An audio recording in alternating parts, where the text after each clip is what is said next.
So when I got up this morning, the first thing that I saw when I opened up Facebook was an old friend, Tim Burke, had passed away.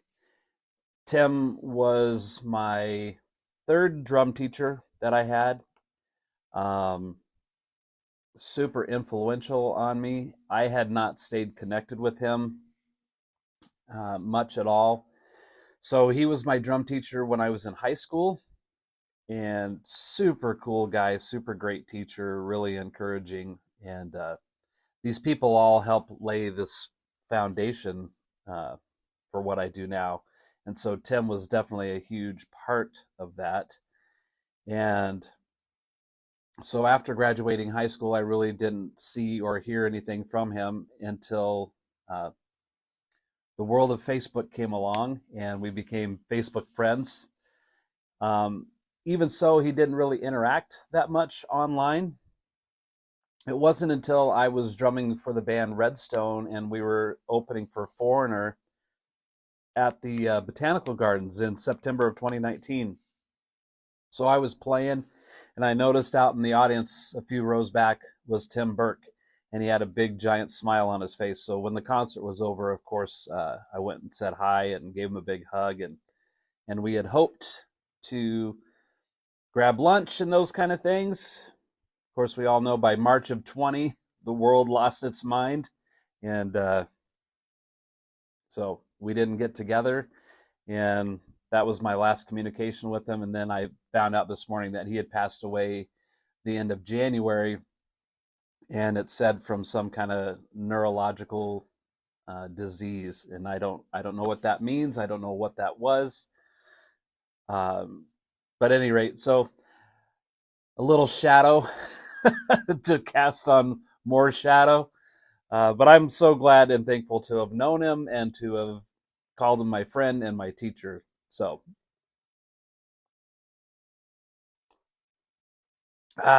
okay, moving along.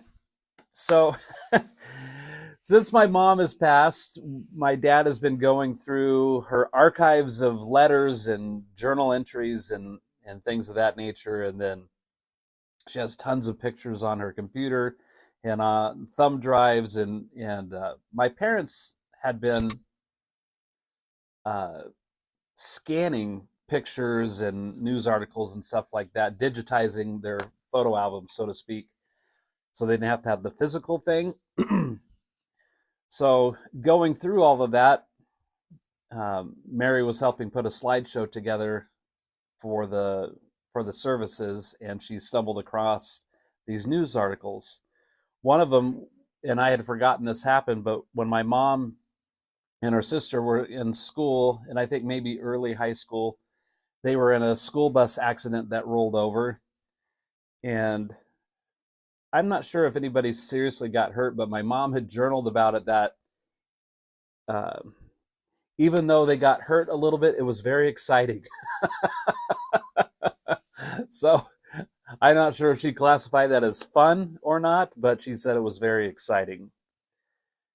Then we found another news article about a 18 or 19-year-old teenage boy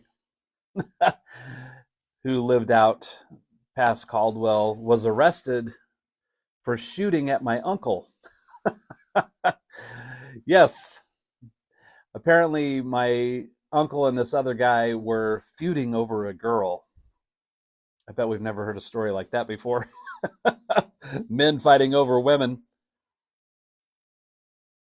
But apparently, this guy found my uncle driving around with this girl and decided to take a few shots at him with the shotgun. My uncle did not get shot, but apparently it damaged the car pretty well.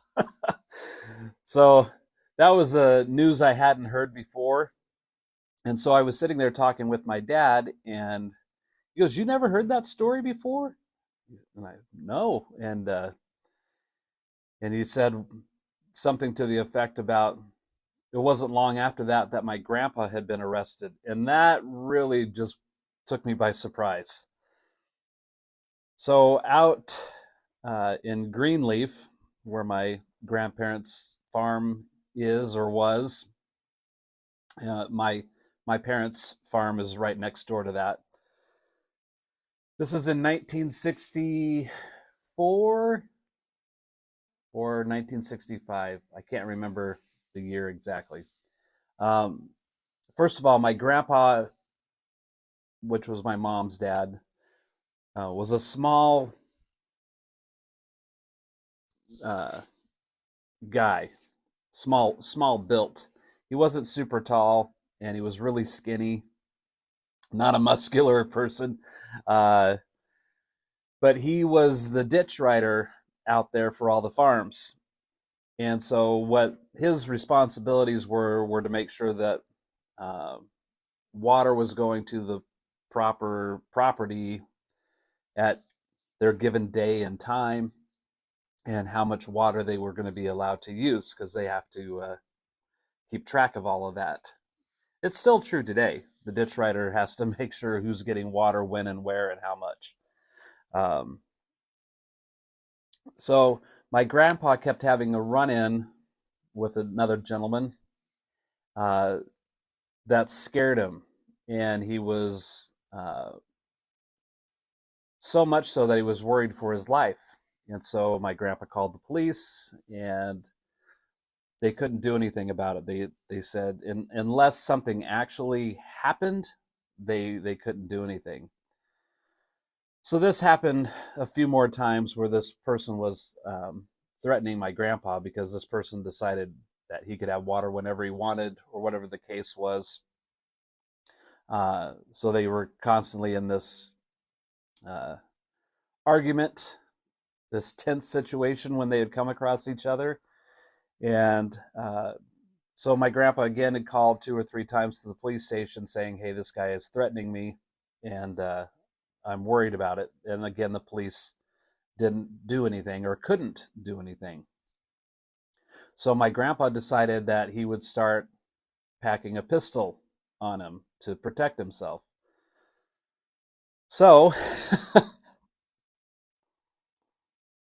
not long after that, uh, again, my grandpa had a run-in with this person, and the person started to attack my grandpa. So my grandpa pulled out the pistol and shot him. It did not stop the guy. The guy started attacking my grandpa, swinging a shovel. So my grandpa shot him again, and shot him again, and killed him. Now, I had no idea that this had happened. So I was hearing about it for the first time. Apparently, everybody in my family knew about it, minus me. Uh, so that was pretty shocking to hear, that my grandpa had shot and killed a man. And so when that happened, my grandpa went back to the house, called the police, said, hey, this guy that I've been telling you has been threatening me for all this time. Now I shot him and killed him. So the police came out and arrested my grandpa and took him to jail. So I'm not sure how long he was in jail, but long enough to go through a trial process. And the jury decided he was not guilty, that it was self-defense, and so he was acquitted. This totally blew my mind, hearing this story, of course. And, I knew my grandpa from the time I was a little kid until I think I was 19 or 20. I was 19. I would have never thought that my grandpa would be able to do something like that. So I guess if your life is being threatened, I guess a person might be able to do that. I don't know.